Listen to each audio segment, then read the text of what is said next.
So back in the day, I'm guessing maybe the 90s, they used to have these Spider-Man 4-in-1 books. There'd be one book from the 60s, one from the 70s, and a two-parter from the 80s. Though I honestly can't remember what it was called. But man, for a young person who had just discovered comic books, it was a great way to introduce you to the vastness and history of Spider-Man before there was the internet. I didn't realise at the time how old some of the stories were, but I think it's a big part why, despite all the jokes I make over how corny the early era is, that I can go and read that era without cringing too much. The reason I bring this up is because the first one of these 4-in-1s that I had started with Amazing Spider-Man 17. Even if at the time I didn't know it was Amazing Spider-Man 17, I don't know. Maybe it said somewhere, but I was small and stupid. You're still small and stupid. Hey. Yes? Shut up. Anyways, I could almost write this whole summary without reading it, and it's a fine issue, and Green Goblin gets his second appearance, although when I first read it, it definitely felt like he was a much bigger villain and one that harassed Spider-Man on numerous occasions already, especially as it starts with Spidey thinking about what happened to the Goblin since their last fight. This is also the single issue where I learned to really hate the evil overlord Aunt May. If you've watched my previous videos, you know there's a low-level hatred I have for that woman. Low level? How about we try irrational? You hate Betty Brant. Don't you try and point fingers at me. Anyway, we're going to come across that reason within the story, so let's get to it rather than dick around any further. So as I said, Pete's in school, reflecting on his last fight with the Green Goblin, while Flash is announcing he has big news. He's organising a Spider-Man fan club and there's going to be a big chapter meeting and Pete's not allowed. But Liz Allen is totally like, oh my god, girlfriend, I'm totally getting him in. Across town, the Goblin is equally thinking about Spider-Man and tearing into a spider test dummy with his new weapons, including a new Goblin glider. Thank God. Other than the Harry Potter jokes, the broomstick was so passé. And what's this? Is that the first pumpkin bomb we see? So the Goblin is definitely coming into his own this issue, but the mystery behind who he is still remains. Oh, why must they do this to me? Is it Jameson? I bet it's Jameson. It's not Jameson. You're just saying that because he's the only other one you see who normally wears a suit. But Pete's on his way home and stops a burglary, as he has done so many times before. But oh no! What's this? It's not burglars, but a film being shot, and he's ruined the shot. The director yells at him because, like always, nothing works out for Pete. He heads to the Bugle to walk Betty home and finds Jameson already laughing over Spider-Man's bungled news. He's walking Betty home, and who should he run into but Liz Allen and Flash reading the paper, where they've put in an ad for the Spider-Man fan club. Pete tries to bail, but it's too late. Liz opens with, "Hey, Miss Brand, aren't you putting on a little bit of weight?" Oh, savage. Yeah, she opens with a direct assault. And it's a double blow because Betty sits there thinking how she hates being called Miss Brand because it makes her feel old. While on the same panel, Flash fires with "Big deal, Parker can read." Seriously, there's so much going on with this quadruplet of teams that any action pales in comparison. But the paper ad reveals that Spider-Man will be at the first fan club meeting, and Pete's like, oh, Flash is such a big dumb jerk, but his love for Spidey, so good and pure, so you know what? He'll turn up. Pete's spider sense goes off and we see a man in a suit pass by, reading the paper about the fan club meeting. Pete jumps into his spider jammies to try and find out who triggered his spider sense and finds him following a man in a suit, but can't do anything because the man is just walking down the street, you know. Just about to leave, the man pulls a gun and starts running, but the Human Torch turns up to save the day, then stops to give out autographs. Back at home, evil overlord Aunt May is still trying to set up Pete with this Mary Jane girl, despite him having a girlfriend. And no, I know I went on how diabolical that old bat is in the last issue about setting Pete up even though he's going out with Betty. But that's not the reason I hate her. It's a reason and definitely adds up, but we'll get to that later. So we cut to the fan club meeting and Spidey is up top waiting for his entrance cue, and inside, Liz, Betty and JJJ are all waiting for Pete to arrive while the Goblin is waiting in the wings. Spidey enters. His web snaps by a frog device. Spidey still lands it because he's awesome. The crowd applauses, but Johnny Storm is in the crowd and he knows that this was not an accident. He was right. The Green Goblin shows up. He attacks. Spidey dodges, making it look like all part of the show. The Goblin shoots lasers. There's a bat that layers him in a thick black foam which holds Spidey long enough for a pumpkin bomb, but Spidey manages to escape. But attack after attack, our Spidey is just too quick and the Goblin is getting frustrated. Knowing that this isn't an act, the Human Torch enters the fray but gets in the way just as Spidey is about to get on the front foot. Boo. Anyways, Pete uses the torch's distraction to get dressed as himself and make an appearance to pretend he is not Spider-Man. Is that very responsible? And how does he get dressed so quick? No, it's not responsible, especially as he simply could have said that he just didn't want to go for the night. And as for the dressing thing, it's a comic book thing. You're just going to have to get used to it. But it's worst case scenario. Pete comes across Liz, but doesn't see Betty. So she's all like, wah! Suck it, Betty. But up top, the Goblin hits the torch with an anti-oxygen agent and his flame is going out, so Pete doesn't have time to play around and needs to get dressed back as Spider-Man. Spidey enters the fray once again as the crowd begin to realise this is no act. The Goblin catches Spidey off guard, his glider way more manoeuvrable than his broomstick, and he gives Spidey a massive uppercut. Spidey rolls with the blow and falls back near a man on the phone, and he overhears someone looking for Peter Parker to tell him that the evil overlord Aunt May has suffered another heart attack, hallelujah, and is in the hospital. Spider-Man bails, and his name is Mud. Jameson laps it up, and here we have it, the single most reason why I hate Aunt May. It's not because of anything she has done particularly in the actual comics. And I said this in my very first Spider-Man video. It's because she is the worst plot crutch in storytelling history. Like, I'm not dissing Pete for being concerned about evil Overlord May. I mean, she's his only family, I get it. But are you telling me Spider-Man would leave a villain with a crowd full of people even if the torch is there? No. See, why I hate her is because all the issues surrounding evil Overlord May normally involve bad storytelling elements to get a desired result for Pete, whether it's to lose face or to make crappy decisions. So yeah, I have this inner bitter hatred because she ruins so many stories. Also, like, how many ailments does this lady have? Just hurry up and die already. Seriously, someone with her bad health, I can't believe she lasted 400 issues while Uncle Ben dies every other week. Are you done? Yeah, I guess. I just wanted the people to know why my hatred isn't completely irrational. Like, there's 1% normal rationality there. It's debatable. Well, moving on. Issue 18 is one of those issues that strays from the norm, keeps away from the action and achieves to be something deeper than the average issue. Now, I tried Googling this and I didn't find an answer, so I'm not sure if it's the first comic that did this type of thing, but I can imagine in a time where it was all boys read comics for the action, this must have been a major department from the norm and considered quite a risk. But stating that, as I said in the last Spider-Man video, I'm surprised by just how much the reader is already invested in the Peter Parker story rather than just Spider-Man. So hey, Stan Lee knew what he was doing. So Jameson is still laughing it up at Spidey's cowardly retreat, and we get some different perspectives on it. Doc Ock, Kraven and the Vulture are all jealous of the Goblin. The Human Torch, Avengers and Daredevil are all surprised that he's a coward, and the average man on the street is talking it up because, hey, it's the 60s and their minds haven't completely been destroyed by TikTok, so they actually know how to discuss current events. Meanwhile, Pete is busy looking after evil Overlord May, running errands, going to school, non-Spidey stuff, but he needs money for the evil Overlord's medicine. So he dons a spider costume and heads to a marketing company to sell his cute little spider face, but they don't want him because he's bad press now. Poor Spidey. On his way home, there's a bank being robbed, and Spidey's just about to step in, and it's like, oh no, I can't leave evil Overlord May by herself for too much longer. And so Spider-Man, the noblest and the noble, doesn't help out.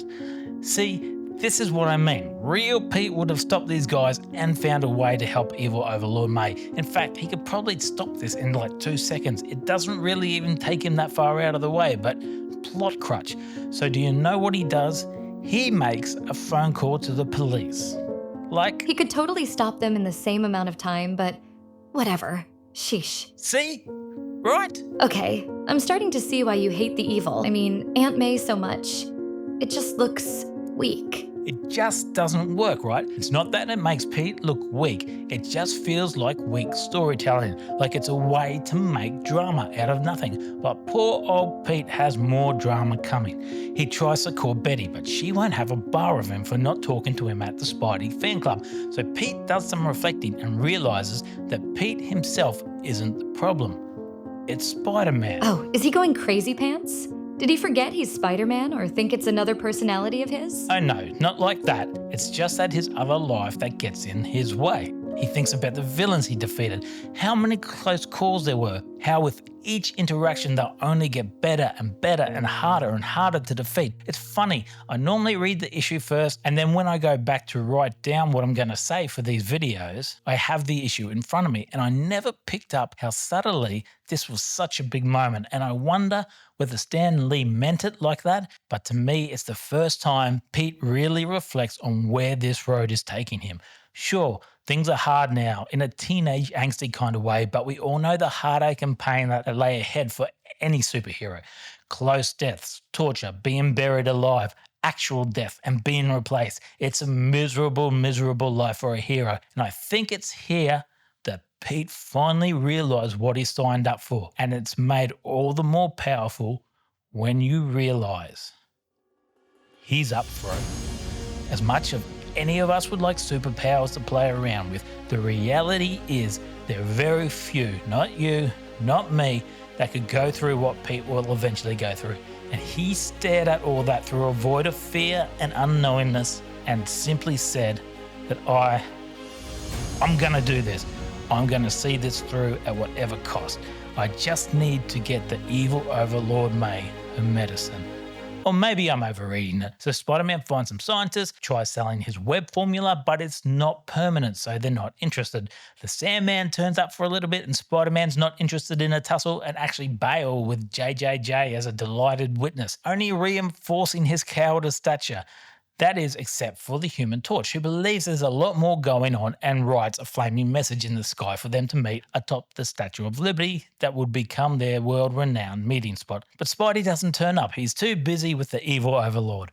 At school the next day, Liz is worried and tells Pete that Flash is dressing up as Spider-Man to stop crimes to bolster his reputation. And of course, the crooks knock the living bejesus out of him. Pete goes to console him and Flash is like, up yours. So Pete's like, well, I tried, you jerk. After school, he sees Betty out with another man. Tramp. So he gets a fresh new heartbreak from it. Oh my God, poor guy. I know, it's a train wreck.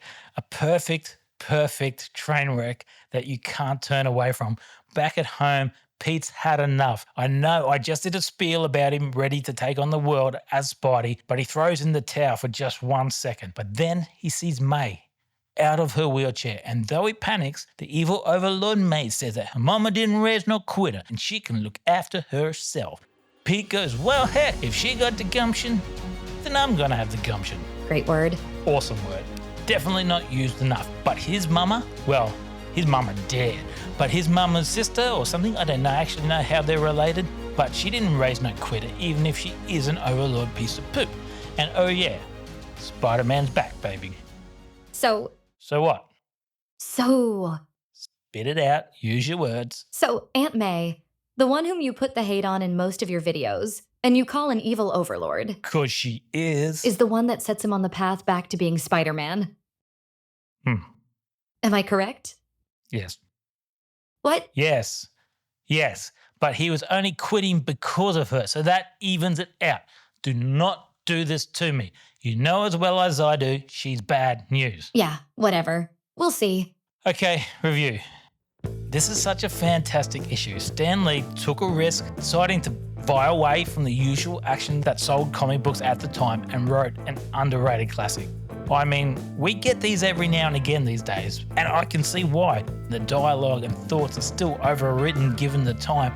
The story perfectly captures Pete's troubles and downfalls and his overall thoughts processes. Like, this dude is really getting shat on by life, and you really see his struggles and how he copes. You see how he's ready to face everything head on up until the moment his heart is broken by Betty, and how that leads it all to come crumbling down, only to be built back up by... Say it. evil Nope, say it right. Aunt May. More than anything, this issue just goes to show you that what brings people to comics may be the promise of superheroes and their overzealous muscle behaviour, but it's the emotional aspect of stories that keep people around. Honestly, reading this, you can totally understand why so many people fell in love with Spider-Man and he became one of the biggest selling comic books of all time. Honestly, great stuff, and probably my favourite issue so far, and maybe the best of this era. Once again, a bank is getting robbed. The spider signal flares. Spider-Man swoops in and makes short work of the bank robbers who all thought that the S-Man was out of action. Across town, JJJ is about to give a speech as an advisor leads in to tell him the bad news. Spider-Man is back. Yay, Spidey. I may be in love with Cyclops, but I'm totally invested in this guy. Up above, the Human Torch is flying home, apparently tired after having a fight in Strange Tales issue 127, but doesn't really go into detail, so hey, neither am I. He's tired, right? Let's just leave it at that. Anyway, someone lassos him and hey, the Enforcers are back. A fireproof rope? Yes. Let's just say for now it's fireproof, but he's pulled down to the ground level and sprayed with chemical foam, and if that doesn't put him out, the Sandman covers him, envelops him, suffocating him and throws him into a low oxygen cylinder. The only thing less believable than that is the Enforcers teaming up with another A-grade villain. What's their secret? Are they blackmailing them? See, I don't think they're smart enough to even do that, but anyways, Peter's walking down the street and his spider sense goes off. He recognises Fancy Dan of the Enforcers and follows him, so of course inside the building he finds the Enforcers and it all goes down. Of course Spidey wipes the floor with them and the crooks decide to bail rather than stick around for another beating, so Pete continues on about his day onto the Bugle and finds Betty with her new beau. A man named Ned Leeds. Say, does he look like he hobbles when he walks? I can't tell if he is or isn't. Yeah, I could never figure it out either. But heart freshly broken, Pete dresses and goes out searching for information on these enforcers and hangs up a guy called Louis. Louis tells him where the torch is, and despite his spider sensor tingling, Spidey drops down on the glass pod. But oh no, the top of the pod is actually the Sandman. Now he has to fight Sandy and the enforcers and all the crooks at the same time. Never before has he done this, except when he fought the Green Goblin and the enforcers like 2 issues ago, so yeah. They tussle for 2 pages and it gets wild, but can you imagine being Sandy and having to do this? I want to throw up just looking at it. Me too. Even Spidey mocks the enforcers, telling them that they've got nothing to offer and saying he's just plain old sick of Ox taking swipes at him and missing, so puts him back in the place. Sandman stops balling to start taking swings again. Spidey dodges and goes, hey, that ball move was awesome, Sandy. Watch this, and follows suit, except his tuck and roll has a purpose.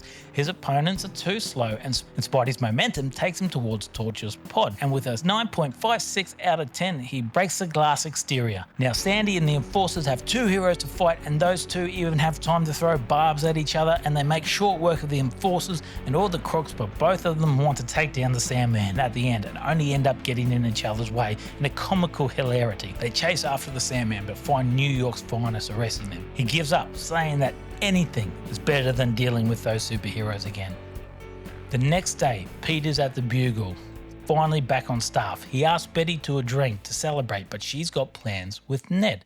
And man, Ned actually seems like a great guy. But we see Betty's thoughts and she's sad that Pete doesn't look more disappointed because she was trying to make him jealous. That's what you get, girl. Yeah, us guys have a way of just taking things as they are. Anyway, on his way home, a figure follows Pete. Yeah, that's the guy he thinks. Time to make a call. And we see where that call goes. To a man steeped in shadow. They want Peter Parker under surveillance. But why? Maybe we find out next issue. What? But that's not even in this video. I can't wait that long. Too bad. Hey, thanks for listening. If you enjoyed this approach, please like and subscribe for more videos. And remember, if you're interested in reading the full story, the easiest way is to sign up to Marvel Unlimited at marvel.com/unlimited. I need to breathe.